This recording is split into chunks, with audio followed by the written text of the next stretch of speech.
Assalamualaikum warahmatullahi wabarakatuh. Oke Ananda sekalian, pada kesempatan ini kita akan mempelajari materi lanjutan manfaat analisis dimensi. Manfaat analisis dimensi ada 3 macam. Yang pertama, mengetahui kesetaraan dua buah besaran. Dua buah besaran fisika dikatakan setara apabila memiliki dimensi yang sama. Contoh, buktikan bahwa besaran usaha atau disimbolkan dengan W memiliki kesetaraan dengan energi kinetik atau EK. Di sini kita lihat pembuktiannya. Usaha atau disimbolkan dengan W dapat dirumuskan W sama dengan F dikali delta X. Kalau kita turunkan berarti F ini adalah gaya. Gaya itu sama dengan M dikali A dikali dengan delta X. Kemudian kalau kita buat satuannya, untuk satuan dari massa kilogram, satuan dari percepatan adalah meter per sekon kuadrat, dan satuan perpindahan adalah meter. Kalau kita kalikan berarti kilogram meter kuadrat, karena meter dikali meter berarti meter kuadrat per sekon kuadrat. Kemudian seperti yang tadi kita naikkan ke atas berarti berubah menjadi negatif. Berarti kilogram meter kuadrat sekon pangkat minus 2. Kalau kita buat dimensinya berarti ml kuadrat T pangkat minus 2. Ini adalah dimensi untuk usaha. Kemudian kita mencari dimensi dari energi kinetik. Kalau energi kinetik dapat dirumuskan EK sama dengan setengah MP kuadrat. Kemudian kita buat satuannya. Untuk yang setengah ini dia adalah konstanta, tidak memiliki satuan. MP kuadrat berarti memiliki satuan, dimana kalau M adalah massa, satuannya kilogram. Kemudian P itu adalah kecepatan, satuannya meter per sekon, tapi kita kuadratkan. Kalau sama-sama kita kuadratkan berarti kilogram meter kuadrat per sekon kuadrat. Kalau kita naikkan ke atas berubah menjadi kilogram meter kuadrat sekon pangkat minus 2. Kalau kita buat dimensinya berarti ml kuadrat T pangkat minus 2. Kalau kita lihat dimensi dari usaha dengan energi kinetik adalah sama. Berarti bisa kita katakan karena usaha atau W memiliki dimensi yang sama dengan energi kinetik atau EK, bisa dikatakan kedua besaran ini setara. Sekarang kita membahas untuk manfaat analisis dimensi yang kedua. Untuk manfaat analisis dimensi yang kedua adalah memeriksa kebenaran persamaan. Kita hanya dapat melakukan penjumlahan dan pengurangan dua buah besaran yang memiliki dimensi yang sama. Contoh, tentukan persamaan berikut ini benar atau salah. Yang bagian A, persamaan pertamanya X sama dengan VT ditambah 2A AT. Kemudian bagian yang B, M dikali A dikali X ditambah dengan setengah MP kuadrat sama dengan F dikali dx. Yang pertama kita selesaikan untuk persamaan A. Untuk persamaan A tadi nilainya X sama dengan PT ditambah 2A AT. Kalau kita buat untuk X itu adalah jarak. Kalau kita buat satuannya adalah M. Kemudian untuk V itu satuannya meter per sekon, tapi dikali T satuannya sekon. Kemudian ada di sini 2 ini kan konstanta. Kalau konstanta tidak memiliki satuan ataupun dimensi. Jadi kita tinggal membuat satuan untuk percepatan. Percepatan satuannya meter per sekon kuadrat. Kemudian untuk waktu satuannya adalah sekon. Kalau kita operasikan lagi, kita sederhanakan, berarti meter per sekon dikali sekon itu habis sekonnya, berarti tinggal meter. Kemudian meter per sekon kuadrat dikali dengan sekon berarti tinggal meter per sekon. Kalau kita naikkan ke atas sekonnya berarti meter sama dengan meter ditambah meter sekon min 1. Kalau kita buat dimensinya berarti M dimensinya adalah L, kemudian M di sini dimensinya adalah L, terus ditambah dengan M dimensinya L, kemudian skon pangkat minus 1 dimensinya adalah T pangkat minus 1. Kalau kita lihat secara dimensi, persamaan ini adalah salah. Kenapa salah? Karena di sini ada T pangkat minus 1, harusnya L saja biar benar. Tapi karena ada di sini T pangkat minus 1, berarti persamaannya adalah salah. Berarti bisa kita simpulkan bahwa L tidak sama dengan L ditambah LT pangkat minus 1. Persamaannya salah. Kemudian kita identifikasi untuk yang persamaan B.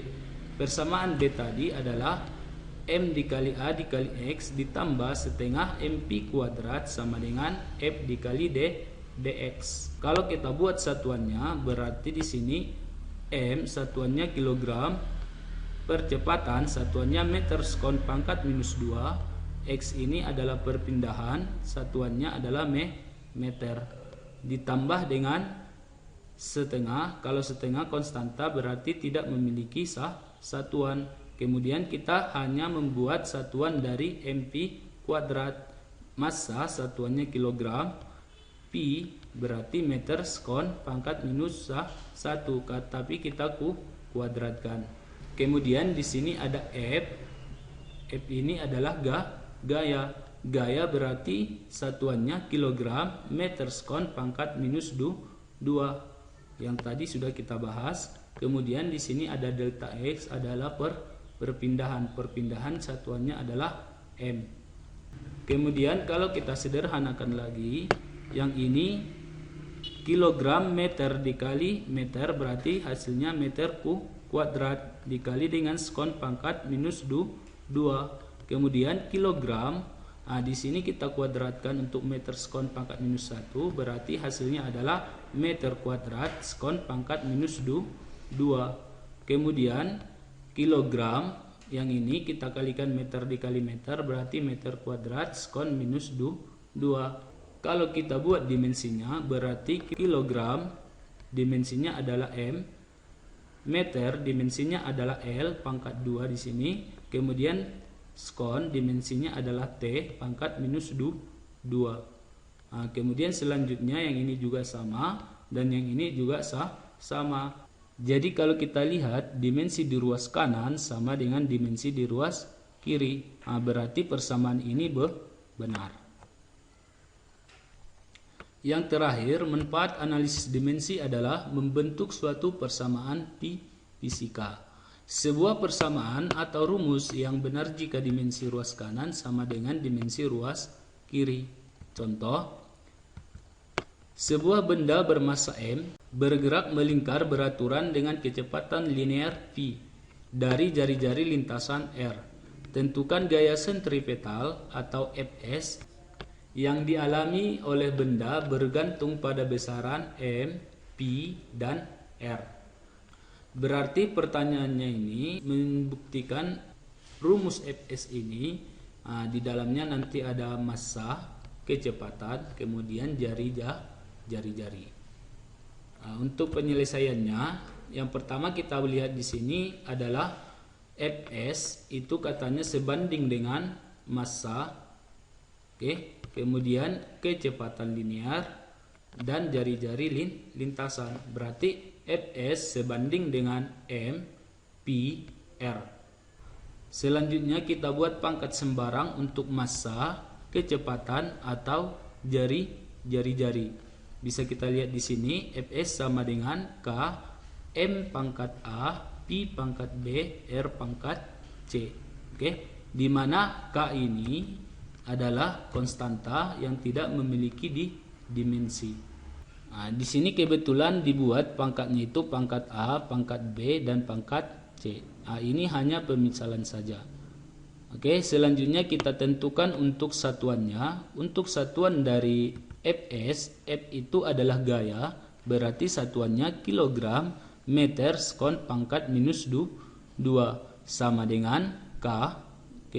Terus untuk M satuannya kilogram, karena dia pangkat A kita buat berarti kilogram pangkat A. Kemudian ada kecepatan satuannya meter per skon pangkat minus 1 berarti pangkat B. Kemudian ada jari-jari, satuannya adalah meter, pangkatnya pangkat C. Kalau kita kalikan pangkat B ini ke dalam, berarti bisa kita temukan yang di sini tetap, kemudian ini tetap. Kemudian meter ini kita kalikan dengan pangkat B, berarti meter pangkat B. Skon pangkat minus 1 dikali B berarti skon pangkat minus B. Kemudian di sini ada tetap M pangkat C. Sekarang kita akan tentukan dimensinya. Untuk kilogram berarti dimensinya M, meter dimensinya L, skon pangkat minus 2 berarti T pangkat minus 2. Begitu juga dengan K ini tidak memiliki dimensi. Kemudian kilogram pangkat A berarti M pangkat A. Terus di sini meter berarti L pangkat B, skon berarti T pangkat minus B, meter berarti L pangkat C. Untuk lembar selanjutnya kita tulis ulang persamaan yang ini di sini. Oke. Kalau kita perhatikan untuk pangkat M yang di sini sebenarnya dia pangkat 1, cuma tidak ditulis. Begitu juga dengan L, pangkatnya di sini 1 tapi tidak ditulis. Sekarang kita tulis aja supaya tidak terjadi kesilapan. Oke, di sini kita buat M pangkat 1, L pangkat 1, T pangkat minus 2 sama dengan M pangkat A yang ini tetap. Oke, K-nya kita hilangkan aja dulu. Kemudian di sini kita melihat ada L pangkat B dan di sini L pangkat C. Kalau kita kalikan berarti pangkatnya kita tambahkan. Berarti L pangkat B ditambah C. Kemudian seterusnya T pangkat minus B. Selanjutnya di sini ada M pangkat 1, di sini ada M pangkat A. Kemudian di sini kita perhatikan L pangkat 1, di sini L pangkat B ditambah C. T pangkat minus 2, di sini T pangkat minus B. Jadi caranya seperti ini, kita samakan M pangkat 1 sama dengan M pangkat A. Kemudian L pangkat 1 sama dengan L pangkat B ditambah C. Selanjutnya T pangkat minus 2 sama dengan T pangkat minus B. Di sini yang kita ambil hanya pangkatnya saja. Berarti A itu sama dengan 1. Oke. Terus B ditambah C itu sama dengan 1. Terus minus B sama dengan minus 2. Karena sama-sama di sini minus berarti bisa kita hilangkan bahwa nilai B itu sama dengan 2. Oke. Nilai A sudah kita ketahui, nilai B-nya juga sudah kita ketahui. Di sini kita berarti mencari nilai C. Oke. Untuk mencari nilai C berarti kita substitusikan ke persamaan B. Berarti B ditambah C sama dengan 1. Yang ini. Kemudian kita masukkan nilai B sebesar 2. Berarti 2 ditambah C sama dengan 1. Kemudian kita pindah ruaskan berarti C sama dengan 1 dikurang 2. Kalau 1 dikurang 2 berarti hasilnya minus 1. Nilai C sebesar minus 1. A tadi sama dengan 1, B-nya 2. Sekarang kita masukkan nilai pangkatnya masing-masing ke persamaan yang mau kita cari. Fs sama dengan K, M pangkat A, Pi pangkat B, R pangkat C. Kita masukkan nilainya berarti Fs sama dengan K, M pangkat A, berarti A nilainya 1. Oke. Kemudian B nilainya adalah 2. Terus C nilainya min 1. Kemudian karena di sini pangkat min 1, kita buat aja dia ke bawah jadi penyebut. Berarti Fs sama dengan M1 pangkat 1 Pi pangkat 2. Karena ini kita buat jadi penyebut berarti minnya ini berubah jadi positif. R pangkat 1. Kalau kita hilangkan pangkat satunya, oke, berarti Fs sama dengan K M Pi kuadrat per R. Secara teoretik, nilai konstanta K sama dengan 1.